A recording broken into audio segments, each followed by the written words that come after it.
বলেন বলেন বলেন ভাই স্যাটেলাইট সম্পর্কে, কারণ কাপন দেন না মহাবিজ্ঞানী। এ ভাই আপনি ক্যামেরাতে একবারে ঘুলা আমার স্যাটেলাইট সম্পর্কে আপনাদের কি বলবো, এটা এই উচ্চারণটা ধরেন যে যদি অন্যান্য অঞ্চলের মানুষ এই ড ঠিক মতো বলতে পারে না, তারা ওই স্যাটেলাইট বলে ফেলে, স্যাটেলাইট বলে ফেলে, ঠিক আছে।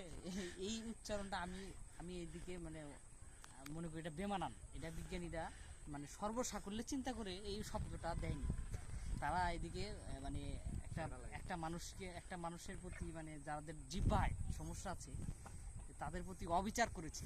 তাহলে একটা স্যাটেলাইট দেখান উপরের দিকে চাই মোবাইল ভিডিও সহ। কোনটা স্যাটেলাইট মানে দেখুন এর পাতিটা দেখবেন এরকম ফুল টিপ টিপ করছে এবং ফুললি একদম মানে ব্রাইট না, ওই ইয়ের মতো স্টারের মতো ফুললি ব্রাইট না। সে থেকেই বুঝতে পারবেন এগুলো এটা একটা স্যাটেলাইট। ওইটাই যে জুবাদ ভাই যেটা বলছে ওইটাই। এরকম আকাশে অসংখ্য স্যাটেলাইট এখন মানে প্রতিদিন প্রায় আপডেট হচ্ছে অনেক। যেমন আমাদের বঙ্গবন্ধু 1 উঠছিল প্রথমে, সেটা নষ্ট হয়ে গেছে। তারপর বঙ্গবন্ধু 2 আকাশে উপরে দেওয়া হয়েছে এবং একটা মুক্তিবেগ হলো 11 কিলোমিটার পার সেকেন্ড যাইতে হয়। ওই মুক্তিবেগ নিয়ে পৃথিবী থেকে ছাড়তে হয়, এটা বুঝছেন। ছাড়ার পর একটা নির্দিষ্ট দূরে ওঠার পরে নির্দিষ্ট কক্ষপথে ওটাকে ছেড়ে দেওয়া হয়। তারপরে ওইটা যেমন চাঁদ একটা উপগ্রহ, এটা একটা কৃত্রিম উপগ্রহ হিসেবে কাজ করে, পুরো পৃথিবীকে কেন্দ্র করে ঘুরে এটা।